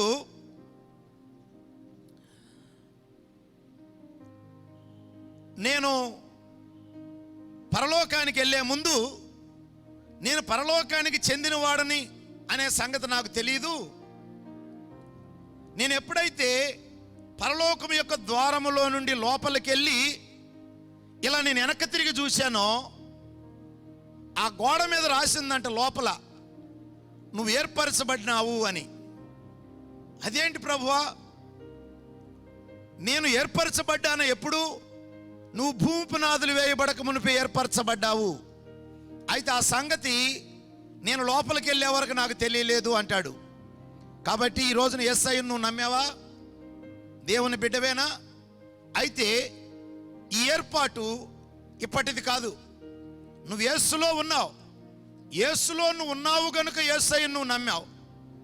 యేసులో నువ్వు ఉన్నావు గనుక మిగిలిన ఆశీర్వాదాలన్నీ నీవే. అవేంటో చూద్దాం. మొట్టమొదటిది ఎఫెసీయులకు రాసిన పత్రిక 1వ అధ్యాయము 4వ వచనం చివరి భాగం. మనము తన ఎదుట పరిశుద్ధులమును నిర్దోషులమునై ఉండవలెనని జగత్తు పునాది వేయబడక మునిపే ప్రేమ చేత ఆయన క్రీస్తులో మనలను ఏర్పరచుకునెను. నువ్వు క్రీస్తులో ఏర్పాటు చేయబడ్డావు. కాబట్టి గుర్తుంచుకో, యేసుని నమ్మావా? నువ్వు దేవుని ఏర్పాటులో ఉన్నావు గనుక నమ్మావు. యేసులో నీవు ఉన్నావు. ఈ సంగతి నువ్వు ఎన్నడూ మర్చిపోవద్దు. నువ్వు యేసులో ఉన్నావు అంటే యేసే నీ నివాస స్థలము. ఇక రెండవది, రోమా పత్రిక 6వ అధ్యాయం. యేసులో నీవు ఉన్నావు గనుక యేసుకి ఏమి సంభవించిందో అవన్నీ కూడా నీకు సంభవించినవి. యేసయ్యకి ఏమి సంభవించింది? యేసయ్య మన పాపముల కొరకు మృతి చెందాడు. 3వ వచనం, రోమాపత్రిక 6వ అధ్యాయము 3వ వచనం. క్రీస్తు యేసులోనికి బాప్తిసం పొందిన మనమందరము ఆయన మరణములోనికి బాప్తిసం పొందితమని మీరు ఎరుగరా? దేవుని బిడ్డ, యేసయ్యను నమ్మి బాప్తిసం పొందావా? ఎందుకు పొందావు? నువ్వు బాప్తిసం పొందినందుకు రక్షించబడలేదు. నువ్వు యేసులో రక్షించబడ్డావు గనుక యేసుతో పాటు నేను చచ్చిపోయాను అనే దానికి గుర్తుగా బాప్తిసం పొందావు. ఆత్మీయంగా ఏం సంభవించిందో అది బాహ్యంగా నువ్వు లోకానికి చూపించావు. కాబట్టి యేసుతో పాటు మనం చంపివేయబడ్డాం. ఏమి చంపివేయబడ్డాము? మన ప్రాచీన పురుషుడు, మన పాప పురుషుడు, శాపగ్రస్తమైనటువంటి మానవుడు యేసులో చంపివేయబడ్డాడు. కాబట్టి ఇప్పుడు నీలో ప్రాచీన పురుషుడు లేడు, వాడు చంపివేయబడ్డాడు, వాడు సిలువ వేయబడ్డాడు. ఎప్పుడు సిలువ వేయబడ్డాడు? యేసయ్య ఎప్పుడైతే చనిపోయాడో అప్పుడే సిలువ వేయబడ్డాడు. అదే పౌలు అంటాడు కదా, నేను క్రీస్తుతో పాటు సిలువ వేయబడి ఉన్నాను. యేసు ఎప్పుడు చంపబడ్డాడో, పాపాత్ముడైనటువంటి మానవుడు అప్పుడే చంపివేయబడ్డాడు. దాన్ని మనం విశ్వసించాం కనుక అది నీకు అనుగ్రహించబడింది. ప్రాచీన పురుషుడు చంపివేయబడ్డాడు. ఇక మూడవది 6వ వచనం, 5వ వచనం, మరియు ఆయన మరణం యొక్క సాదృశ్యమందు ఆయనతో ఐక్యము గలవారమైన ఎడల ఆయన పునరుత్థానం యొక్క సాదృశ్యమందును ఆయనతో ఐక్యము గలవారమయ్యుందుము. మనము యేసుతో పాటు చనిపోయిన వారమైతే యేసు తిరిగి లేచినప్పుడు మనం కూడా తిరిగి లేచాం. అదే పౌలు అంటున్న రెండో మాట, నేను క్రీస్తుతో పాటు సిలువ వేయబడి ఉన్నాను, ఇక జీవించున్నది నేను కాను, క్రీస్తే నా యందు జీవించుచు ఉన్నాడు. కాబట్టి ఇప్పుడు జీవించుతున్న జీవితము నాది కాదు, క్రీస్తు యొక్క జీవము నాలో ఉన్నది. కాబట్టి దేవుని బిడ్డలారా, యేసులో మనం ఉన్నాము గనుక యేసుకి ఏమి సంభవించిందో అది నాకు సంభవించింది. యేసు నా పాపము కొరకు మృతి చెందినప్పుడు నా ప్రాచీన పురుషుడు సంహరించబడ్డాడు. యేసయ్య తిరిగి లేచినప్పుడు నా ప్రాచీన పురుషుడు తిరిగి లేవలేదు. యేసుతో పాటు నా జీవము తిరిగి లేపబడింది. ఆయనలో ఉన్న జీవము నాకు వచ్చింది. కాబట్టి ఇప్పుడు నాలో ఉన్నది యేసు యొక్క జీవం. అది నిత్య జీవం, అది చచ్చే జీవము కాదు, నశించే జీవము కాదు. అది నాలో ఉన్నది. యేసే నాలో నివాసం చేస్తూ ఉన్నాడు. కనుక నేను యేసులో ఉన్నాను. ఇక మూడవది, ఎఫెసీయులకు రాసిన పత్రిక 2వ అధ్యాయం 7వ వచనం, క్రీస్తు యేసునందు మనలను ఆయనతో కూడా లేపి పరలోకమందు ఆయనతో కూడా కూర్చుండబెట్టెను. యేసు ప్రభు పునరుత్థానుడైన తర్వాత తిరిగి ఆరోహణమై తండ్రి కుడిపార్శ్వాన కూర్చున్నాడు. తండ్రితో పాటు ఆయనతో పాటు మనము కూడా కూర్చుండబెట్టబడ్డాం. కారణం, మనం ఆయనలో ఉన్నాం, ఆయనే మన నివాస స్థలం. గమనించారా? యేసుకి ఏమి సంభవించింది? చచ్చిపోయాడు, నేను ఆయనతో పాటు చంపివేయబడ్డాను. యేసు తిరిగి లేచాడు, నేను ఆయనతో పాటు తిరిగి లేపబడ్డాను. యేసు ఆరోహణమయ్యాడు, ఆయనతో పాటు నేను ఆరోహణమయ్యాను. అది నా స్థానం. ఇక కొలస్సీలకు రాసిన పత్రిక 3వ అధ్యాయం 1వ వచనం, మీరు క్రీస్తుతో కూడా లేపబడిన వారైతే పైనున్న వాటినే వెదకుడి, అక్కడ క్రీస్తు దేవుని కుడి పార్శ్వమున కూర్చుండి ఉన్నాడు. లేపబడిన వారైతే అంటే అర్థం ఏంటి? మీరు లేపబడిన వారే. యేసుని నమ్మారా దేవుని బిడ్డలారా? నీవు ఇప్పుడు మృతుడవు కాదు, యేసులో సజీవుడవు. నువ్వు క్రీస్తుతో పాటు లేపబడ్డావు. 2వ వచనం, పైనున్న వాటి మీదనే గాని భూ సంబంధమైన వాటి మీద మనసు పెట్టుకొనకుడి. ఏలయనగా మీరు మృతి పొందితిరి. ఎప్పుడు? యేసుతో పాటు. కారణం, నేను యేసులో ఉన్నాను. ఎప్పుడు? భూమి పునాదులు వేయబడక మునిపే. ఆయన చనిపోయినప్పుడు నేను కూడా చనిపోయాను. మీ జీవము క్రీస్తుతో కూడా దేవుని యందు దాచబడి ఉన్నది. ఇప్పుడు మన జీవము క్రీస్తుతో కూడా. క్రీస్తు ఎక్కడున్నాడు? దేవుని యందు ఉన్నాడు. తండ్రి కుడి పార్శ్వమున ఆసీనుడై ఉన్నాడు. కాబట్టి మన జీవం అక్కడ ఉన్నది. 4వ వచనం, మనకు జీవమై ఉన్న క్రీస్తు ప్రత్యక్షమైనప్పుడు మీరును ఆయనతో కూడా మహిమయందు ప్రత్యక్షపరచబడుదురు. ఆయనతో కూడా అంటే క్రీస్తుతో కూడా. ఏంటి దీని అర్థం? క్రీస్తు ఏమై ఉన్నాడో మనం అదే ఉన్నాము. కనుక దేవుని బిడలారా, మన నివాస స్థలము క్రీస్తు. ఈ భూమి మీద మానవులంగా మనం జీవిస్తూ ఉన్నాం. లోకంలో ఉన్న వానికి మనకి చాలా తేడా ఉన్నది. యేసుని ఎరగని వారికి భద్రత లేదు. యేసుని ఎరగనటువంటి వారి జీవితము, వారి యొక్క ప్రాణం విమోచించబడలేదు. మన ప్రాణం విమోచించబడింది. యేసులో మనమున్నాము. యేసులో నాకు భద్రత ఉన్నది. కాబట్టి నీవు ఇప్పుడు వ్యాధిగ్రస్తుడు అయి ఉన్నావా, బలహీనుడుగా ఉన్నావా, జబ్బు పడి ఉన్నావా, కృంగిపోయి ఉన్నావా, భయపడద్దు. ప్రభువా, నేను నీలో నివాసం చేస్తూ ఉన్నాను. అందుకే దేవుని బిడ్డలు ఎక్కడున్నా అమితానందంతోనే ఉంటారు. 5 స్టార్ హోటల్లో ఉన్న, చిన్న గుడిసెలో ఉన్న, లేదా ఒక పెద్ద బిల్డింగ్లో భవంతిలో ఉన్న, గుడిసెలో ఉన్న వారికి ఆనందమే ఉంటుంది. అందుకే పౌలు అంటాడు, నేను సంపన్న స్థితిలో ఉండ ఎరుగుదును, సాధారణమైనటువంటి స్థితిలో ఉండ ఎరుగుదును. అంటే అర్థం ఏంటి? నేను ఏ స్థితిలో ఉన్నా నేను సంతృప్తి కలిగి ఉండగలను. ఆ స్థితిని బట్టి నాకు ఆనందం లేదు. నేను ఆల్రెడీ యేసు అనే ఆ గుడారములో నివాసం చేస్తూ ఉన్నాను. నా భద్రత యేసయ్యే. నేను ఎక్కడికి వెళ్ళినా ఆయన సన్నిధి నాతోనే ఉంటుంది. నేను యేసులో నివాసం చేస్తూ ఉన్నాను. ఈ సత్యాన్ని ఎన్నడూ మర్చిపోవద్దు. రాత్రి అంతా నేను ప్రార్థన చేస్తూ ఉన్నప్పుడు, దేవా, నా ప్రజలు నీలో ఉన్నారు కదా, నీవే వారిని కాపాడు, వారి భయాన్ని తొలగించు. అనారోగ్యంతో ఉన్నారు కొంతమంది, కృంగిపోయి ఉన్నారు, ఏం జరుగుతుందో అని భయపడుతున్నారు. దేవా, నా ప్రజలను కాపాడు. ఈ సత్యం వారికి అర్థం కావాలి. మాకు భద్రత యేసు, నా ప్రాణం యేసే, నేను ఆయనలో ఉన్నాను, నేను ఆయనలోనే ఫలించాలి. బయట నుండి ఏమీ నువ్వు పొందుకోలేవు. అందుకే యేసయ్య అంటున్నాడు, మీరు నాకు వెలుపల ఉండి ఏమీ చేయలేరు. ఎందుకు ఏమీ చేయలేరు? ఆ ద్రాక్షావల్లిలో తీగ నిలిచి ఉంటేనే అది ఫలిస్తుంది. ఎందుకంటే ఆ తీగె ద్రాక్షావల్లికి చెందినది. దేవుని బిడ్డ, నువ్వు క్రీస్తుకు చెందినవాడు.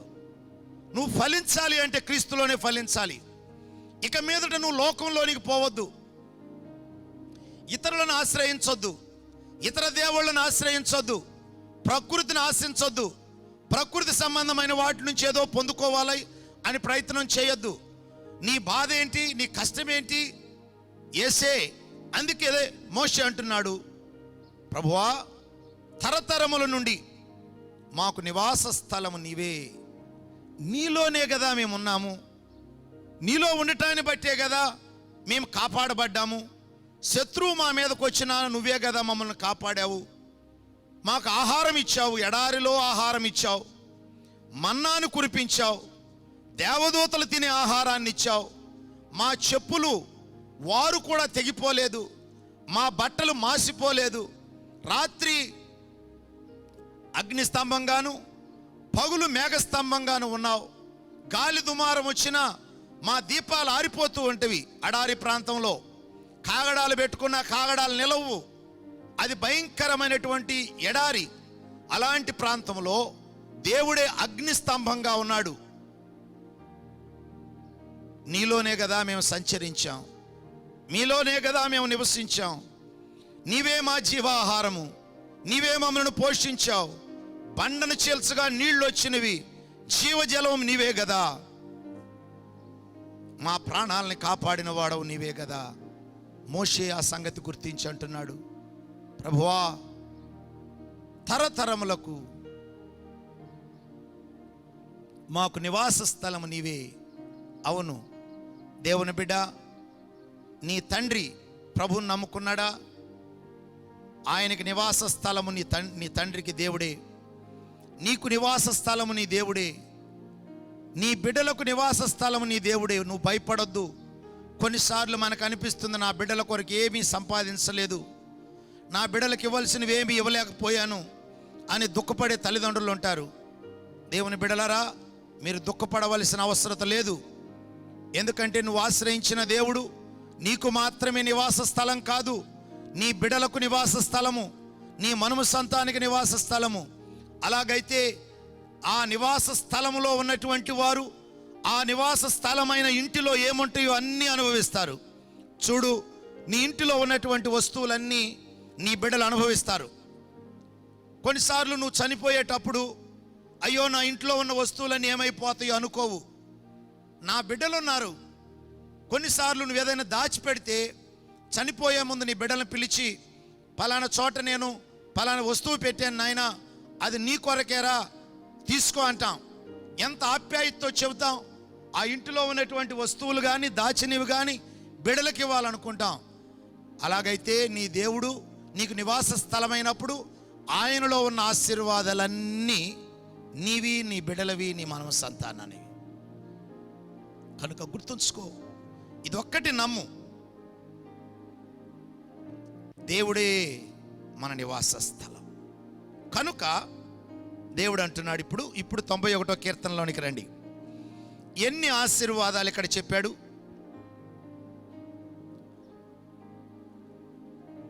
2వ వచనం, ఆయనే నాకు ఆశ్రయము.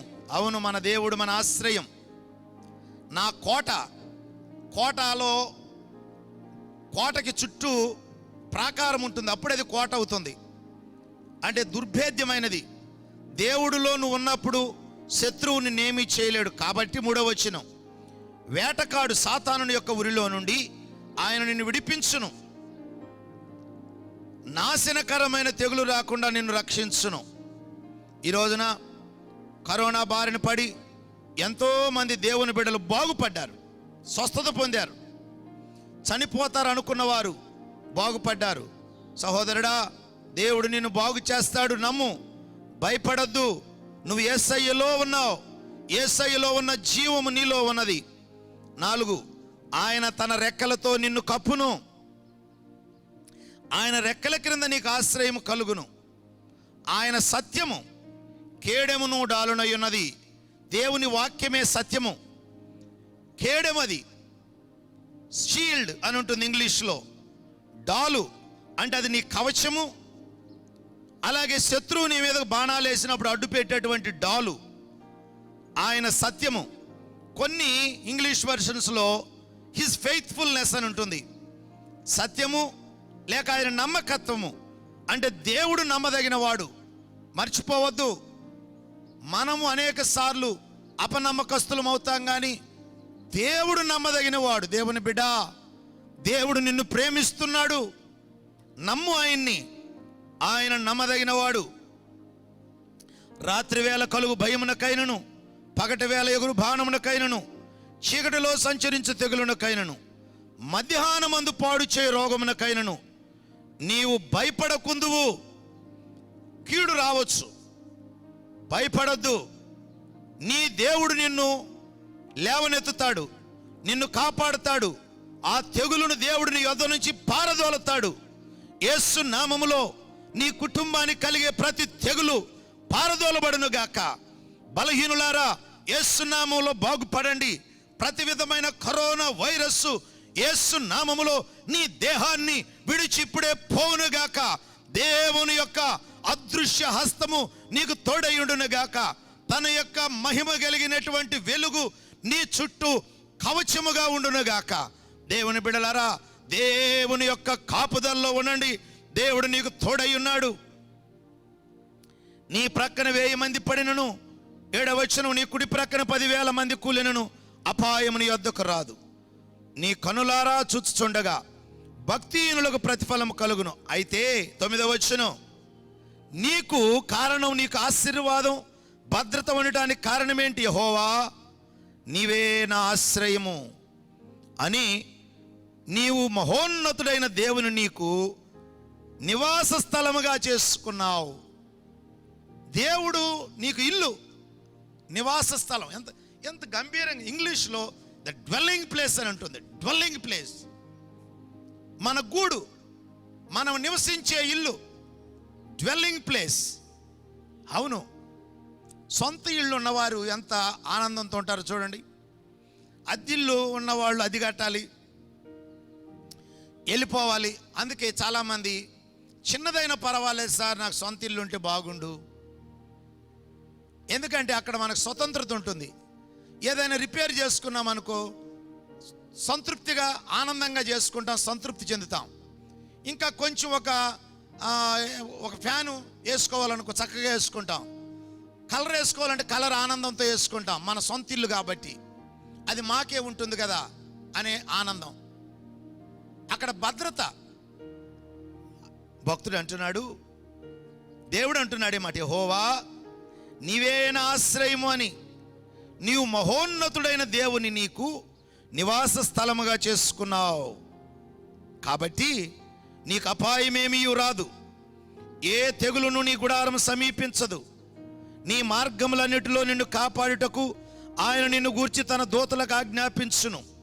నీ పాదములకు రాయి తగలకుండా వారు నిన్ను తమ చేతుల మీద ఎత్తి పట్టుకొందురు. గమనించారా? ఈ 2 వచనాలు యేసయ్య విషయంలో కోట్ చేయబడినవి.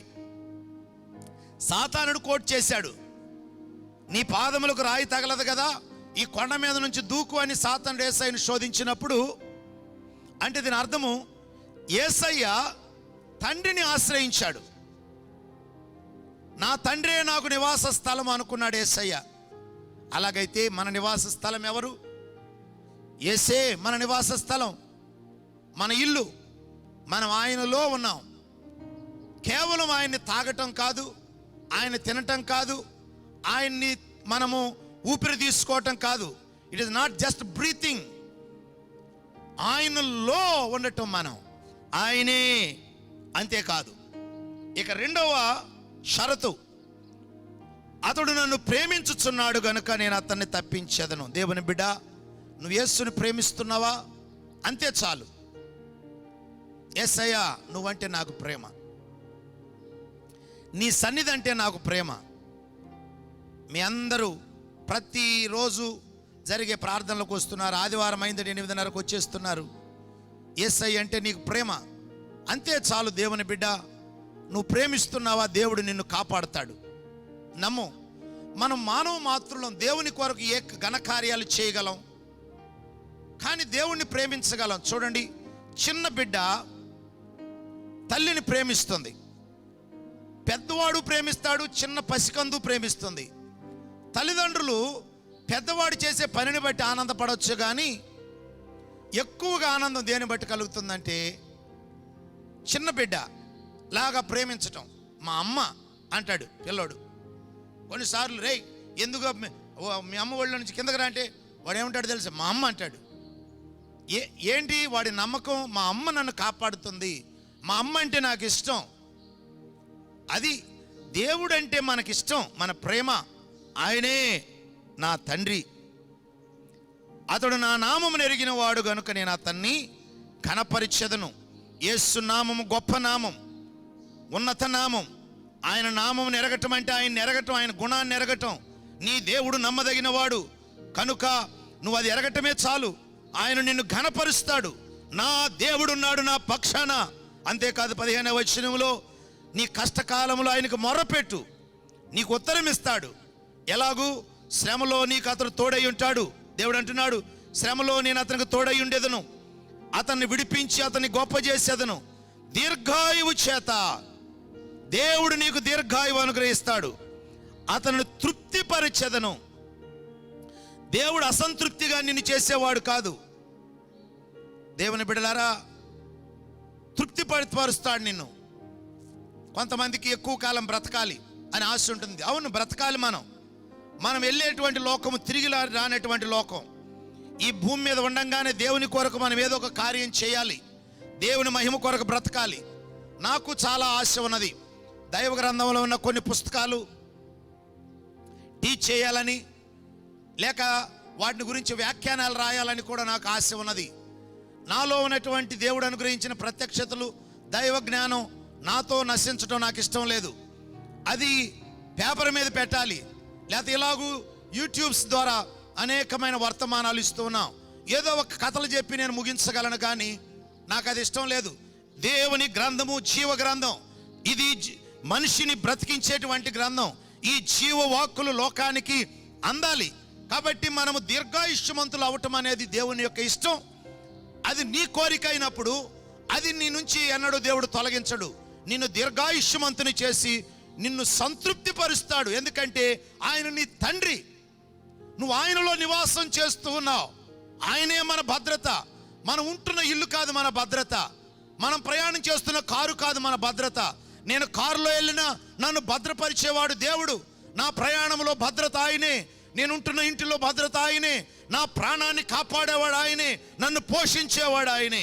అందుకే ప్రభు అన్నాడు చివరిగా, నా రక్షణ అతనికి చూపించదను, కారణం అతడు నన్ను ఆశ్రయించాడు. యెహోవా నీవే నా ఆశ్రయము అని నీవు మహోన్నతుడైన దేవుని నివాస స్థలముగా చేసుకున్నావు.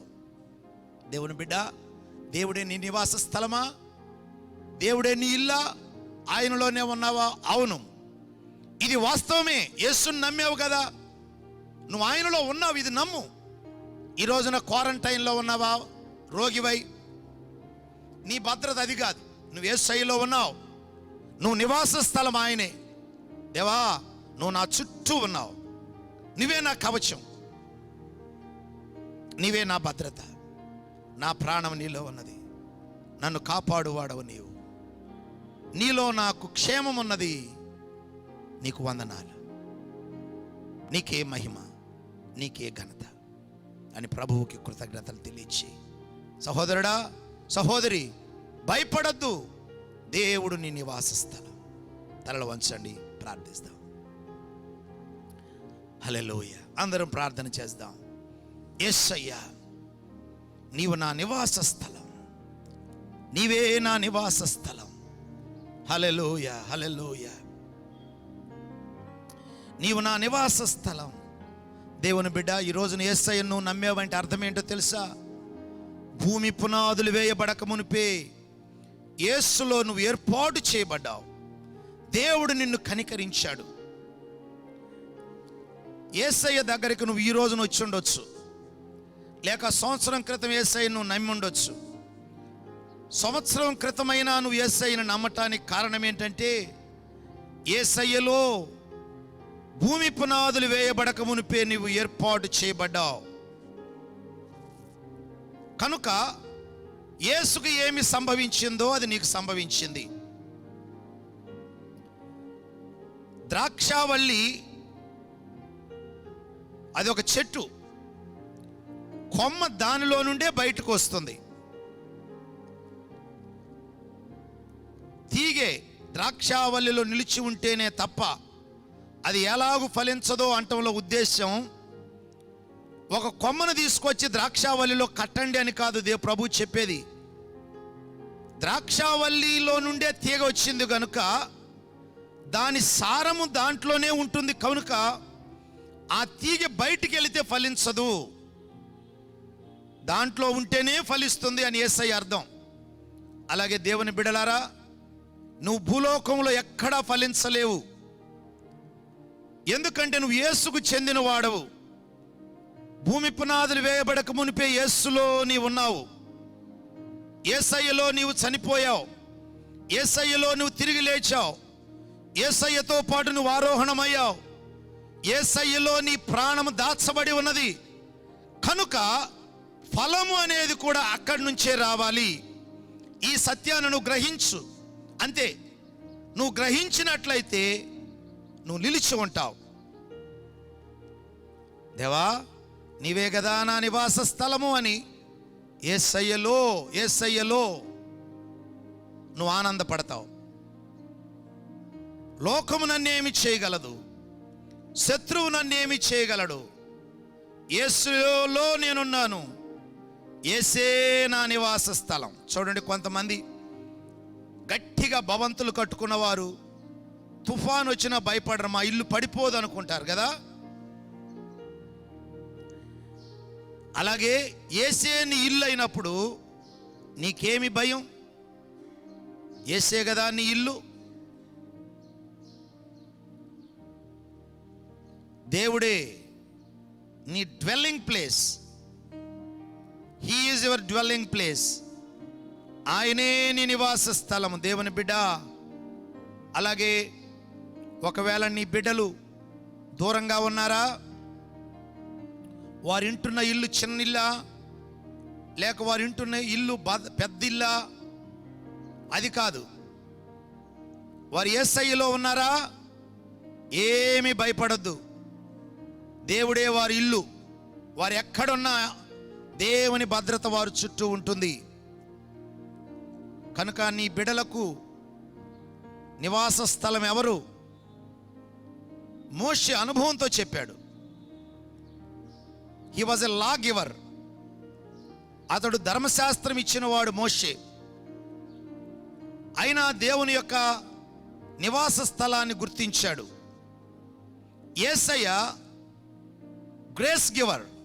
Jesus was a grace giver. కృపనిచ్చినవాడు. కృపనిచ్చిన యేసయ్య కూడా తండ్రిని నివాస స్థలంగా ఎంచాడు. మోషే అనుభవంతో చెప్పాడు, తరతరముల నుండి మా ముత్తాతలకు నీవే, అబ్రహాముకు నివాస స్థలము నీవే, ఇస్సాకుకి నివాస స్థలము నీవే, యాకోబుకి నివాస స్థలము నీవే, మా తండ్రులకు నివాస స్థలము నీవే, మాకును నివాస స్థలము నీవే. కనుక దేవా, ఏ కీడు మాకు కలగదు. మేము నీలో ఉన్నాం, నువ్వు మమ్మల్ని కాపాడుతావు. అలాగే లోకాన్ని విడిచిన వెంటనే మేము నిత్య నివాసానికి వస్తాం. అదే మహిమ రాజ్యం. మాకేమి భయం?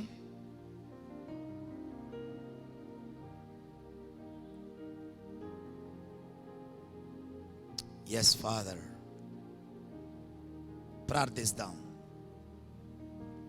అందరూ ప్రార్థించండి. దేవుని బిడలారా, యేసుని నమ్మటం గొప్ప భాగ్యం. ఇది లోకానికి అర్థం కాదు. ఇది మత మార్పిడి కాదు. క్రొత్త మతాన్ని స్వీకరించటం కాదు. అసలు నువ్వేమై ఉన్నావో దాన్ని గుర్తించటమే క్రైస్తవ్యం. నువ్వు క్రీస్తులో ఏర్పాటు చేయబడ్డావు, భూమి పునాదులు వేయబడక మునుపు. ఇది సత్యం, నమ్ము.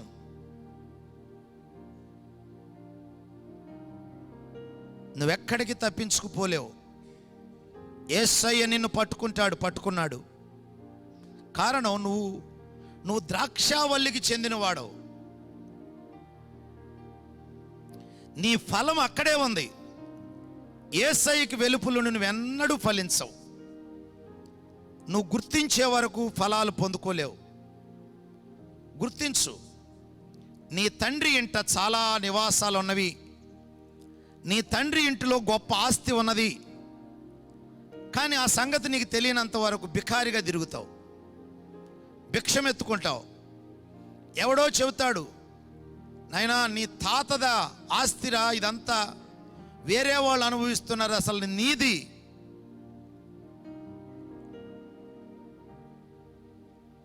అది ఎరగటమే ఆస్తిని స్వాధీనపరచుకోవటానికి మార్గం అవుతుంది. అలాగే యేసులో నువ్వేమై ఉన్నావో నువ్వు ఎరగాలి. భయపడద్దు, దిగులు పడద్దు.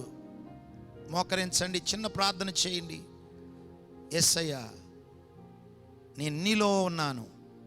ఒక్కసారి మీ ఇంట్లో మీరు కూర్చుని మోకరించారు కదా, యేసు అనే ఇంట్లో చూడు. యేసే నీ చుట్టూ ఆవరించి ఉన్నాడు. ఎస్,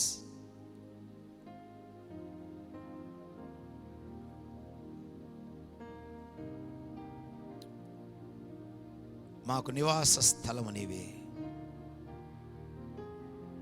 మా నివాస స్థలము నీవే. బలహీనులారా బలపడండి. కృంగిపోయావా? ప్రభు నిన్ను ఆదరించునుగాక, ధైర్యపరచునుగాక. దీవించబడు. పరిశుద్ధుడు అయిన దేవా, ఈ దినము ఈ వాక్యం విన్న బిడ్డలందరినీ దీవించండి. మా నివాస స్థలము నీవే. మేము నీలో ఉన్నాం. నీలో సర్వ సమృద్ధి ఉన్నది, భద్రత ఉన్నది. శత్రువు మమ్మల్ని ఏమి చేయగలడు? వాడు మమ్మల్ని భయపెట్టగలడు. నీవు మాకు ధైర్యాన్నిచ్చువాడవు. లోకంలో ఉన్నవానికంటే మీలో ఉన్నవాడు గొప్పవాడు అని లేఖనం సెలవిస్తున్నది. దేవుడు పిరికితనం కలిగిన ఆత్మనివ్వలేదు, ప్రేమ, శక్తి, ఇంద్రియ నిగ్రహం కలిగిన ఆత్మని అనుగ్రహించనని లేఖనం సెలవిస్తున్నది. అవును, నీ ఆత్మను మాకిచ్చావు. మేము నీలో భద్రపరచబడ్డాం. ఈరోజు ఎవరైనా దుఃఖంలో ఉంటే ప్రభువా వారి కన్నీటిని తొడవండి నాయనా. నీ బిడ్డల యొక్క బాష్ప బిందువులను తొడవండి. అవును కదా, నా దేవుడే నాకు ఆశ్రయమై ఉన్నాడు, ఇంతకాలం నేను భయపడ్డాను, నా దేవుడు నన్ను ఎంతగా ప్రేమిస్తూ ఉన్నాడు, నా దేవుడైతే నా చుట్టూ కవచం వేశాడు, కంచి వేశాడు అని దేవా వారి యొక్క హృదయంలో కలిగిన ఆనందాన్ని బట్టి నీ బిడ్డల యొక్క కన్నీరు నాయన బాష్ప బిందువులు నీవు తుడిచే దేవుడవు ప్రభువా. వారి కన్నీటిని తుడిచే దేవుడవు, బాష్ప బిందువులను తుడిచే దేవుడవు. బాధను బట్టి వచ్చిన ఆనందాన్ని బట్టి కలిగిన ఈ రెండిటికీ కారణము నీవే గనుక దేవా నీ బిడ్డలను నీ కౌగిట్లోకి తీసుకొనండి, ధైర్యపరచండి, ఆదరించండి, మేలు చేయండి, అభిషేకించండి, వారి చేయి పట్టుకుని నడిపించు ప్రభువా. ఈ కష్టకాలంలో పోషించే దేవుడవు దేవా. మేము వెనక్కి తిరిగి చూచినప్పుడు మేము సాధారణ స్థితిలో ఉన్నప్పటికంటే కష్టకాలంలోనే సమృద్ధి కలిగి ఉన్నాము. దేవుడు మమ్మల్ని అద్భుతంగా పోషించాడు, నాకే కొదువ చేయలేదు. దేవుడు తన దక్షిణ హస్త బలము చేత నా బిడ్డలను నన్ను పోషించాడు అని మేము చెప్పగలవారంగా ఉంటూ ఉన్నాం. అవును నాయనా, మేము కష్టపడిన దినాల కంటే కూడా ఈ కరువు కాలంలో కూడా మాకే కొదువ చేయలేదు, ఏ బాధను కలుగు చేయలేదు. మమ్మల్ని పోషిస్తూ ఉన్నావు, మేము సంతృప్తి చెందాం. మా దేవుడవు, ఎంత మంచి దేవుడవు. మన్నాను కురిపించినట్టు మా గృహాల్లో కావలసిన ప్రతిదీ ఇస్తున్నావు దేవా. షకైన సంఘ బిడ్డలను తృప్తిపరచు, యేసు నామములో ఆశీర్వదిస్తూ ఉన్నాను. దేవుని బిడ్డలారా, దేని కొరకు సనుక్కోవద్దు, నీ దేవుడు నీకు తోడై ఉన్నాడు. కృపగలిగిన దేవుడు నీ అవసరత తీర్చునుగాక. దేని కొరకు చింతపడొద్దు, దేవుడు నీ అవసరత తీర్చునుగాక. దేవుడే నీకు సమృద్ధినిచ్చునుగాక. నీ హృదయమును గొప్ప ఆనందముతో నింపబడునుగాక. దేవుని యొక్క సన్నిధి నీకు తోడయ్యుండునుగాక. ఈ కరువులో కరువు అనకుండా ఆహారం తినగలుగునట్లుగా దేవుడు నిన్ను ఆశీర్వదించునుగాక, నిన్ను పోషించునుగాక. నీకు ఏ వ్యాధి రాకుండా దేవుడు కాపాడునుగాక, నీ చుట్టూ కంచి వేయునుగాక. యేసు నామములో నేను దీవిస్తూ ఉన్నాను. దైవ సేవకునిగా దైవ దీవెనలు నీకు మీ కుటుంబాలకు ఇప్పుడే కలుగునుగాక. దీవించబడు యేసయ్యా, నువ్వు దీవించినందుకు స్తోత్రాలు. నీకు మహిమను ఆరోపిస్తూ ఉన్నాం. మా చేతులెత్తి నీకు స్తుతులు చెల్లిస్తున్నాం. నీ బిడ్డలం, నువ్వు మా తండ్రివి. మహిమ నీకే, ఘనత నీకే, ప్రభావములు నీకే. రోగులను బాగు చేసినందుకు స్తుతులు. నీ కృపకు మమ్మల్ని అప్పగించుకుంటూ యేసు నామములో అడుగుచున్నాము తండ్రి. ఆమేన్, ఆమేన్, ఆమేన్. మన తండ్రి అయిన దేవుని ప్రేమయు, కుమారుడైన యేసుక్రీస్తు కృపయు, పరిశుద్ధాత్మ దేవుని యొక్క అన్యోన్య నిత్య సహవాసము చేరువచ్చిన మనకును మన కుటుంబాలకు సదాకాలము తోడై తన చిత్తానుసారముగా తన నామ మహిమార్థమై నడిపించునుగాక.